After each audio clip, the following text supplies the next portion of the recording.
Bonjour à toutes et bonjour à tous, très chères auditrices et très chers auditeurs. J'espère que vous allez tous bien et que les derniers podcasts vous plaisent.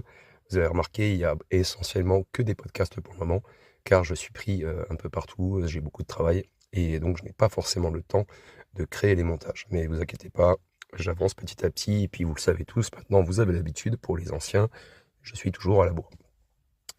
Alors dans le dernier épisode que je vous ai partagé dernièrement, qui fait à peu près un peu plus d'une heure, 1h18 je crois, je vous ai fait un très, très long podcast, donc ça c'est hyper intéressant, donc bon, si vous avez la patience et que vous avez un peu de temps à perdre, n'hésitez pas, vous allez apprendre beaucoup de choses, dans cet épisode et je parlais justement on va dire, j'ai «survolé» entre guillemets, le Gulf Stream. J'en parlais un tout petit peu et donc du coup, étant donné que je suis, assez inspiré aujourd'hui et même en ce moment, je dirais, eh bien, j'ai décidé de créer un article assez rapide, hein, ça sera pas très long, mais qui parlera vraiment, de l'origine et des découvertes du Gulf Stream.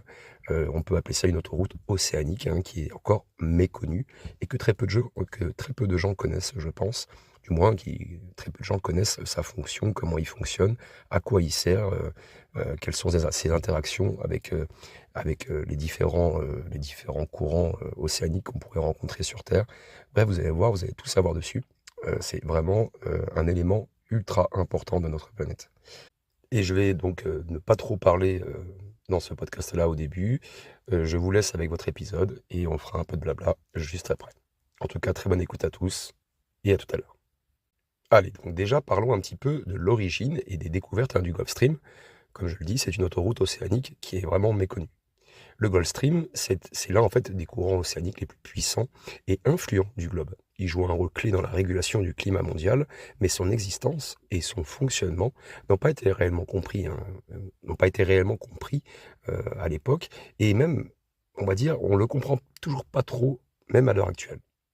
On commence à découvrir des choses hyper importantes qu'on va développer dans cet épisode, et vous allez voir que c'est quand même un phénomène, un élément essentiel de la planète qu'on ne comprend pas tout à fait. Donc commençons déjà par parler un petit peu des premiers navigateurs et de l'observation du Gulf Stream. Alors bien sûr, les courants marins, ils ont toujours intrigué les marins. Dès le XVe siècle, hein, vous avez Christophe Colomb et d'autres navigateurs européens qui ont remarqué en fait, hein, qu'il y avait un courant fort qui semblait pousser leurs navires vers l'Europe après leur voyage en Amérique. Donc les courants océaniques, ils aidaient les bateaux à retourner en Europe plus rapidement, mais les explorateurs, ils ne comprenaient pas encore leur origine, bien sûr. Les pêcheurs aussi et les marins des Caraïbes savaient qu'il existait un puissant courant chaud en Atlantique du Nord, mais sans outils bien sûr de mesure, ils ne pouvaient pas l'étudier précisément. Donc c'est seulement en fait au XVIIe siècle qu'un homme va cartographier en fait ce phénomène pour la première fois, et qu'on appelle Benjamin Franklin et la cartographie du Gulf Stream. Donc l'homme qui a réellement identifié et étudié le Gulf Stream, il n'était pas océanographe, hein, et c'était plutôt un scientifique et même un poéticien, et donc qu'on peut prénommer Benjamin Franklin. Alors en 1769, monsieur Franklin Benjamin, alors directeur de la poste américaine, il remarque que les navires qui voyagent donc vers l'Angleterre, ils mettent de plus en plus de temps à arriver que ceux qui revenaient vers l'Amérique. Donc avec l'aide des marins et des pêcheurs, il dessine la première carte du Gulf Stream et qui montre donc son trajet depuis les côtes de la Floride jusqu'à l'Europe. Franklin, en fait, il va comprendre que ce courant, il pourrait être utilisé stratégiquement pour réduire le temps de navigation. Très malin déjà à l'époque.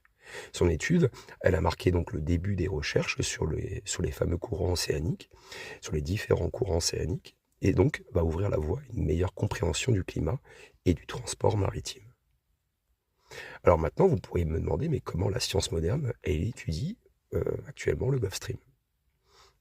Bien sûr, aujourd'hui, grâce aux avancées technologiques, on a bien plus de données précises, hein, sur le Gulf Stream. Déjà, les satellites, comme ceux de la NASA et de l'ESA, ils permettent d'observer en temps réel les mouvements du courant et de ses variations de température.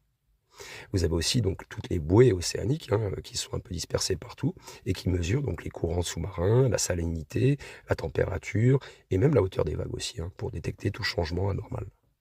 Et puis bien sûr, les simulations climatiques qu'on peut maintenant faire actuellement avec l'IA, avec les superordinateurs et même les ordinateurs quantiques, eh bien, ils aident tous les scientifiques du monde entier à prédire l'évolution du Gulf Stream et de ses impacts potentiels sur le climat mondial. Donc vous comprenez bien que le Gulf Stream, c'est vraiment un phénomène naturel qui est connu donc depuis des siècles, mais par contre sa véritable compréhension a été très longue et progressive. Donc des navigateurs aux satellites modernes, l'étude du Gulf Stream il a permis de mieux comprendre son rôle fondamental dans le climat mondial. Alors maintenant, posons-nous la question, comment fonctionne-t-il exactement et quels mécanismes font que ce courant il traverse l'Atlantique et influence notre climat? Et donc on va parler donc de son fonctionnement. Alors c'est, comment on pourrait le dire, un moteur thermique gigantesque. Vous allez voir les copains, vous allez apprendre plein de choses. Le Gulf Stream, c'est pas simplement un courant marin, d'accord? Il fait partie d'un système global de circulation des océans. Donc souvent, qu'on peut surnommer le tapis roulant de la planète. Vous voyez? Il influence les températures, les vents, la météo de tous les continents entiers.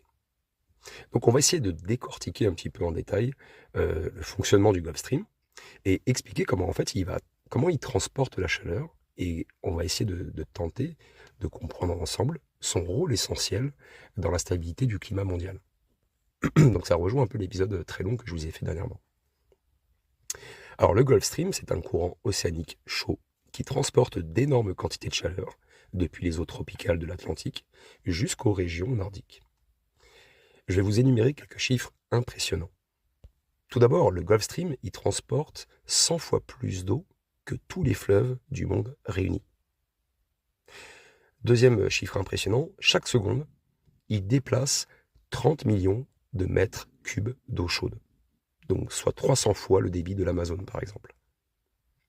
Et il permet à l'Europe de gagner environ 10 degrés de température moyenne par rapport à d'autres régions situées à la même latitude. Alors c'est incroyable quand même. Alors comment fonctionne ce système? Tout d'abord, la circulation thermohaline. C'est un moteur caché. Le Gulf Stream, il fait partie d'un mécanisme plus vaste qu'on appelle circulation thermohaline. Donc du grec thermo qui est égal à la chaleur et haline égale au sel. Donc voici comment ce tapis roulant y fonctionne. Tout d'abord, point numéro 1, vous avez l'eau chaude des tropiques qui s'élève et se déplace vers le nord grâce aux alizés et à l'effet de Coriolis. Deuxième partie, l'arrivée au nord de l'Atlantique, l'eau se refroidit en approchant du Groenland et de l'Arctique. Troisième point, l'eau froide donc devient plus dense et plonge vers les profondeurs sous-marines. Et quatrième point et dernier point, ce courant d'eau froide redescend lentement vers l'Atlantique Sud avant de refaire surface des milliers de kilomètres plus loin. Et donc ça, ce cycle, c'est l'un des moteurs essentiels de la circulation océanique mondiale. Et c'est ça qui régule le climat sur notre planète. Incroyable, hein? Donc le Gulf Stream, bien sûr, il ne fonctionne pas tout seul. Il interagit bien sûr en permanence avec l'atmosphère et les vents dominants. Donc les alizés et les vents d'ouest jouent un rôle crucial en fait en poussant les eaux chaudes vers l'Atlantique Nord. Vous avez aussi donc l'effet de Coriolis, bien sûr, je pense que vous connaissez tous, qui est dû donc à la rotation terrestre et qui fait donc dévier les courants vers la droite dans l'hémisphère nord. Donc ce qui renforce du coup la trajectoire du Gulf Stream. Donc le Gulf Stream, il influence directement la formation des tempêtes et des cyclones parce qu'il alimente l'air en humidité et en chaleur aussi. Et c'est pourquoi les tempêtes, sont plus fréquentes et plus puissantes au large de l'Atlantique Nord, parce que c'est là où le Gulf Stream, en fait, il intensifie les contrastes de température. J'espère que vous avez compris. Donc du coup, on va essayer de récapituler un petit peu tout ça. En gros, pourquoi le Gulf Stream est-il important? Il transporte la chaleur des tropiques vers l'Atlantique Nord. Il influence les climats de l'Amérique du Nord et de l'Europe. Il fait partie d'un cycle plus vaste qu'on appelle circulation thermohaline, qui régule les océans du globe, thermo, chaleur, haline, sel, et il interagit avec les vents et les courants atmosphériques, bien sûr, pour jouer un rôle clé dans la météo mondiale. Alors, quels sont ces effets concrets en fait sur les continents? Comment un simple courant océanique, alors c'est pas qu'un simple courant, bien sûr, vous avez compris qu'il était ultra important, mais comment il peut influencer en fait finalement les sécheresses, les tempêtes et la montée des océans? On va le voir un petit peu dans la prochaine partie, vous allez voir, c'est hyper intéressant. Alors donc vous avez bien compris, très chers téléspectateurs, très chers auditeurs, très chères auditrices, que le Gulf Stream, c'est vraiment hyper, super, méga important pour notre planète. Il influence les climats de plusieurs continents, il régule la température des océans et il joue un rôle clé dans les phénomènes météorologiques extrêmes, donc les ouragans, les tempêtes, etc. Donc on va voir un petit peu dans la prochaine partie comment ce gigantesque courant océanique, il agit sur notre planète avec un peu plus de précision bien sûr, et pourquoi son ralentissement pourrait provoquer des catastrophes climatiques. Et c'est ce pourquoi je crée ce podcast, c'est pour justement répondre à certaines interrogations que certains proches pourraient me demander quant au refroidissement du climat, au réchauffement du climat, qu'est-ce qui va se passer dans les années à venir, etc. Bien sûr, ce n'est pas parole d'évangile de ce que je vous dis, mais ce sont quand même des faits, c'est des recherches que j'ai faites, elles sont sérieuses. Et donc, si vous avez des contradictions, soyez cordial, bien sûr, mais n'hésitez pas à échanger dans les commentaires. Alors, le Gulf Stream, donc, c'est l'un des principaux moteurs du climat de l'Atlantique Nord, et sans lui, bien sûr, le climat de ces régions serait radicalement différent. Quels sont les effets directs du Gulf Stream? Tout d'abord, il va réchauffer donc les côtes est des États-Unis et de l'Europe de l'Ouest en transportant la chaleur tropicale. Il va empêcher l'Europe de geler en hiver en apportant des températures plus douces. Et en plus, il va stabiliser les saisons en évitant des contrastes de températures beaucoup trop violentes. Donc en gros, sans le Gulf Stream, il y a des villes comme Paris ou Londres qui auraient un climat bien plus froid et qui serait même similaire à celui du Canada. Mes très chers Canadiens, je vous salue. Alors le Gulf Stream ne réchauffe pas seulement l'Europe, bien sûr, il modifie aussi les régimes de précipitation dans d'autres parties du monde. Bien sûr, tout est imbriqué, ce n'est pas si simple. En Afrique de l'Ouest, par exemple, ça influence la mousson, donc ça apporte des pluies essentielles aux cultures. Mais bon, et voilà, il ne faut pas trop en avoir non plus. En Amérique du Sud, ça affecte les précipitations sur l'Amazonie et le climat des Caraïbes aussi. Il y a beaucoup de choses qui se passent là-bas. Et ça joue un rôle aussi dans les sécheresses du Sahel, parce que si le Gulf Stream ralentit, alors l'Afrique de l'Ouest reçoit moins de pluie. Et ça, il faut le comprendre. Je pense que les Africains qui m'écoutent pourront peut-être confirmer cela aussi. Donc un Gulf Stream qui est affaibli, il signifie moins de précipitations dans certaines régions, mais attention, plus de sécheresse extrême dans d'autres régions. Maintenant, on va parler un petit peu des choses critiques, des ouragans, des tempêtes. Le Gulf Stream, en fait, c'est comme un générateur de catastrophes, si vous préférez. C'est lui qui va créer, en fait, ces énormes phénomènes qu'on constate tous les jours. Il alimente les ouragans, le Gulf Stream. Il alimente les tempêtes tropicales. Pourquoi?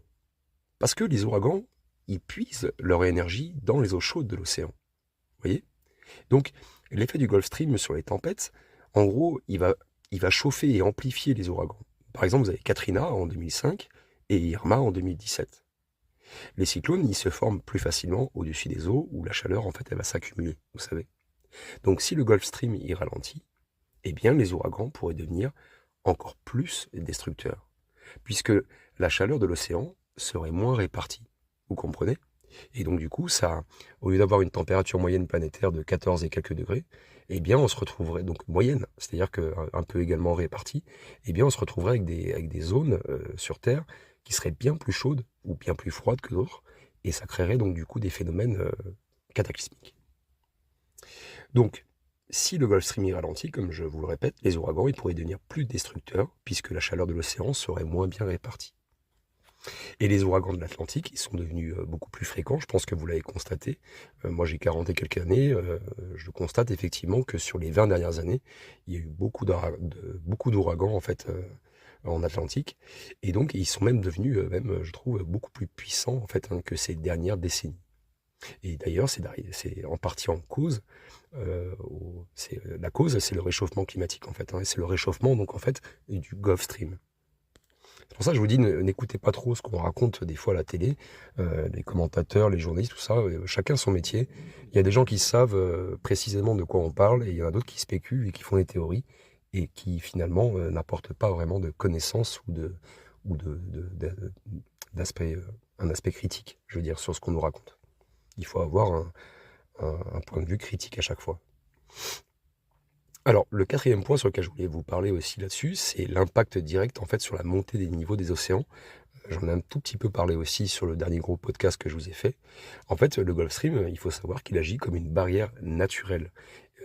il va maintenir en fait le niveau des océans bien plus bas sur la côte est des États-Unis, mais il pourrait y avoir un problème. Parce que si le Gulf Stream ralentit, eh bien le niveau de la mer va monter sur les côtes est des États-Unis.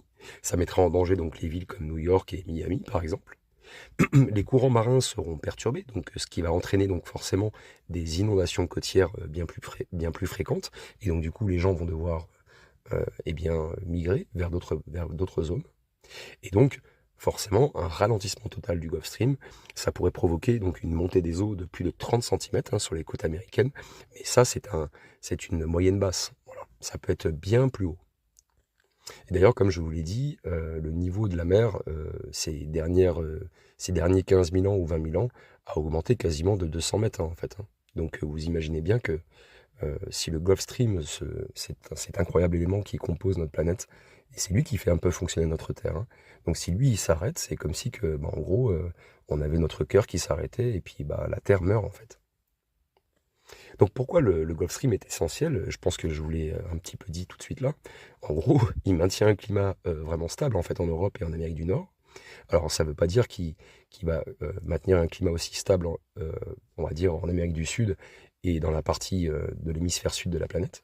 Mais en tout cas, il a un rôle crucial en fait, hein, pour toutes les régions, tous les continents qui composent notre planète. Il influence aussi forcément les précipitations en Afrique et en Amérique du Sud, et il va jouer un rôle dans la formation des ouragans, des tempêtes, et il protège aussi des côtes américaines de la montée des eaux. Donc voilà. Alors la question vraiment critique qu'on pourrait se demander, c'est bah, qu'est-ce qui se passe en gros si le Gulf Stream s'arrête complètement? On va essayer de le voir, c'est un peu voilà, de la théorie, mais ça reste quand même, il y a quand même certains points scientifiques dessus sur lesquels on ne peut pas échapper, sur lesquels on ne peut pas se tromper. Parce que c'est dû aux connaissances qu'on a acquises ces 20 dernières années.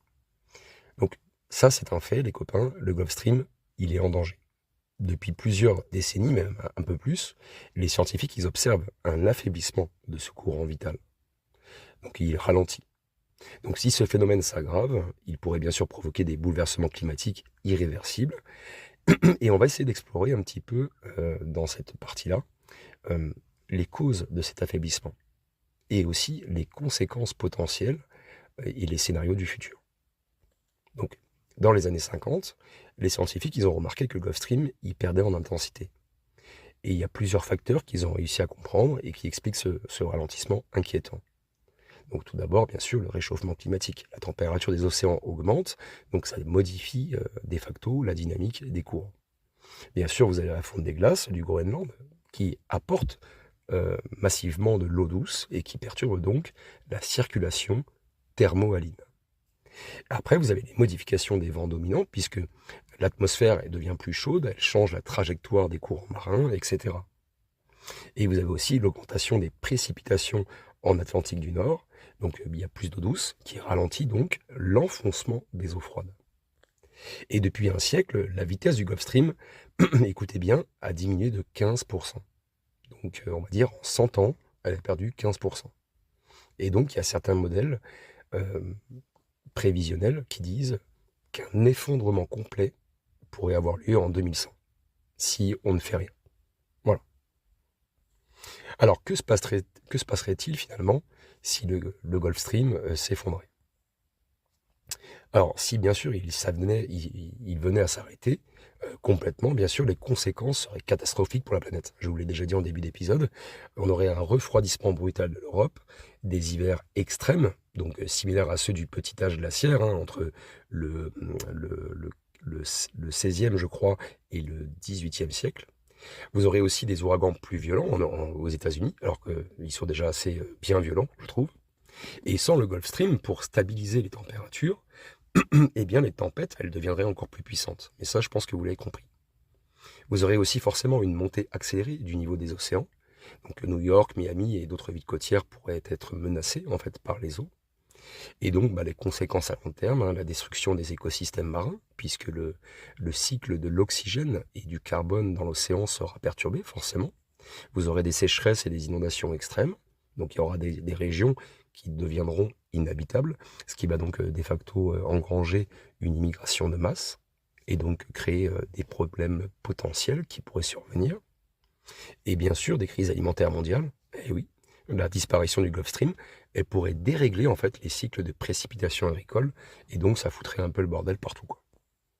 Et donc il y a certains climatologues, pas tous, estiment que la dernière fois que le Gulf Stream s'est arrêté, parce qu'il s'est déjà arrêté, très chères auditrices et très chers auditeurs, il a provoqué une ère glaciaire en Europe, en quelques décennies. Je vais vous faire un épisode là-dessus, promis. Je vous assure, je vais vous le faire. Je vais vous en parler de ça, de cette période-là. Elle est vraiment cruciale et, comme je dis, il vaut mieux apprendre de ses erreurs. Alors, que disent les études scientifiques sur son avenir? Les scientifiques y suivent de près donc cette évolution du Gulf Stream et il y a plusieurs prévisions basées sur des modèles climatiques actuels qui ont été générés par ordinateur et qui peuvent donc avoir plusieurs scénarios possibles. Déjà, un scénario optimiste. Donc, si on réduit les émissions de CO2, eh bien, le Gulf Stream ralentira encore, mais ne va pas s'arrêter complètement. D'accord? Il y aura quand même des impacts climatiques modérés, bien sûr, avec une augmentation des tempêtes, mais il y a quand même un climat qui restera quand même globalement stable. En fait, c'est presque trop tard, en fait, de s'y prendre maintenant. Mais je veux dire, il faut bien commencer quelque part. Voilà. Donc, si on commence dès maintenant à faire ce genre de choses, à prendre soin de notre planète, eh bien, ça ralentira ce genre de phénomène. Bien sûr, il y a un scénario aussi pessimiste. Parce que si on continue sur la tendance actuelle, et ce qui est le cas, eh bien le Gulf Stream, il pourrait s'arrêter entre 2050 et 2100. Donc moi-même, je pourrais connaître ce phénomène, et même pour les plus jeunes d'entre vous. Et donc, un bouleversement climatique majeur pourrait avoir lieu avec des conséquences similaires, en fait, aux grandes extinctions du passé. C'est pour ça que je vous ai créé aussi ce gros podcast dernièrement, parce que en ce moment, voilà, il y a beaucoup de choses qui se bouleversent, on va dire, qui se percutent dans ma tête. Je pense à plein de choses. Et c'est vrai que je suis en pleine compréhension, je m'adapte aussi à mon temps, mais c'est vrai qu'il y a plein de choses que je commence en fait à percevoir et presque à deviner en fait de ce qui va se passer dans le temps si on n'arrête pas. Donc il y a une étude de 2021 qui a été publiée dans Nature Géosciences que j'ai lue et qui montre en fait que le Gulf Stream, il est aujourd'hui à son niveau le plus faible en fait depuis 1000 ans. Et je l'ai lu. Et je vous assure, j'essaierai de vous mettre dans la description cette étude. Mais bon, si vous tapez sur Google étude 2021 dans Nature Géosciences Gulf Stream, vous tomberez dessus normalement. Allez, peut-on éviter son effondrement? Alors le Gulf Stream, le fait de le ralentir, c'est pas irréversible. C'est la chose positive, mais il nécessite quand même des actions vraiment urgentes pour réduire justement notre impact en fait sur le climat. Donc déjà, il va falloir réduire les émissions de CO2 pour ralentir le réchauffement des océans. Il va falloir protéger les glaciers du Groenland pour limiter l'apport d'eau douce. Et il va falloir aussi une meilleure surveillance du Gulf Stream avec des capteurs et des satellites pour pouvoir prédire et même corriger certaines choses qu'on a déjà fait. Donc le destin du Gulf Stream, il dépend directement en fait de notre capacité à agir contre le changement climatique et notre capacité à s'entendre aussi. Il faut qu'on arrive à tous s'entendre. Donc, que retenir du futur de ce fameux Gulf Stream? Déjà, il ralentit, ça c'est clair, et on pourrait peut-être l'arrêter potentiellement d'ici la fin du siècle. Mais il y a beaucoup d'efforts à faire. Ensuite, les conséquences, elles seraient dramatiques bien sûr si on avait un Gulf Stream qui s'arrêtait. Donc on aurait un hiver extrême, la montée des océans, et puis aussi des crises climatiques mondiales, et j'en passe, crise alimentaire, etc. Il y a des solutions qui existent, mais par contre, elles nécessitent des actions rapides, à grande échelle, et surtout, il faut qu'on arrête les conneries, qu'on arrête de se faire la guerre pour des conneries. Et le Gulf Stream, c'est l'un des éléments donc les plus importants de notre climat. Si on ne le protège pas de toute façon, on va tous y passer. Voilà. C'est pas plus simple, c'est aussi simple que ça. Voilà. Donc le Gulf Stream, c'est pas simplement un courant marin, c'est un moteur climatique fondamental qui permet à la planète de maintenir un équilibre fragile. Et donc on a découvert et étudié le Gulf Stream depuis des siècles, ça c'est un fait. On sait comment il fonctionne, on sait qu'il fonctionne un peu comme une pompe thermique qui donc relie l'Atlantique aux autres océans. Il régule la température et l'humidité de nombreux continents. Son ralentissement va menacer directement l'équilibre climatique mondial, et donc, de facto, nous aussi, on va y passer. Et donc, si il s'arrête totalement, eh ben, ça va déclencher une crise climatique sans précédent, et on va tous mourir. Voilà. Je le dis comme ça parce que ça m'agace un peu en ce moment, même ces 10 dernières années, j'ai l'impression que les politiques ou même les journalistes n'apprennent pas. Alors, voilà, je vous laisse vous faire plaisir dans les commentaires, ne soyez pas virulents, mais c'est vrai que je constate qu'il n'y a aucun effort réellement qui est fait. Voilà. Donc là, aujourd'hui, c'est clair, on est à un tournant majeur. L'avenir du Gulf Stream, il est entre nos mains. Et la science, ça nous alerte, mais j'ai l'impression que la politique n'écoute pas. Voilà. Donc nous-mêmes, en tant que citoyens, il est temps d'agir sous forme de vote, avec les urnes ou sous différentes façons, peu importe, tant qu'elles ne sont pas violentes. Mais à un moment donné, il va falloir prendre le taureau par les cornes et expliquer quand même que il y a des priorités sur notre planète. Voilà. C'est pas seulement faire de l'argent. J'espère que cet épisode en tout cas vous a plu. J'ai eu un petit coup de gueule à la fin, je vous prie de m'excuser, mais ça me démangeait un petit peu depuis pas mal de temps. Et j'espère que en tout cas ce genre de contenu vous plaît. Les épisodes, hein, bien sûr, les montages vidéo avancent petit à petit. J'ai dit que j'allais vous faire une annonce. Je suis pas très loin en fait d'être en capacité de faire monétiser un peu mes vidéos. Et donc je vais vous balancer bientôt, là prochainement, dans même pas quelques heures, vraiment une toute petite vidéo qui va vous expliquer un peu ce que j'ai comme projet futur lors de la possibilité de faire monétiser mes vidéos sous forme de publicité ou même d'abonnement. Et ce qui permettra à vous autres d'avoir un contenu exclusif en avance et avec du contenu encore plus enrichissant. Ça ne changera rien à, à tous les contenus que je vous poste quotidiennement, hein. C'est toujours, ça sera toujours le cas. Mais il y aura encore un peu plus de détails et beaucoup plus fin, peut-être un peu plus d'interaction pour créer un peu plus de liens, entre guillemets, sur la façon dont je conçois les épisodes, dont je les pense, et puis aussi d'un point de vue un peu plus personnel, voilà. Peut-être que vous avez, pour certains d'entre vous, envie de connaître un peu plus comment je crée mes épisodes, comment moi je vis, et pourquoi et comment je m'intéresse à tout ça. Donc voilà, il y aura certainement des choses comme ça que je vais vous décrire dans le petit épisode qui va suivre par la suite. Vous allez voir, je vous expliquerai tout ça. Si l'épisode vous a plu, en tout cas, un petit pouce en l'air, un commentaire, partagez le contenu si ça vous plaît vraiment et que vous estimez que j'apporte de la connaissance. En tout cas, c'est l'objectif de toutes mes vidéos que je crée depuis le début. Prenez tout soin de vous et à très bientôt.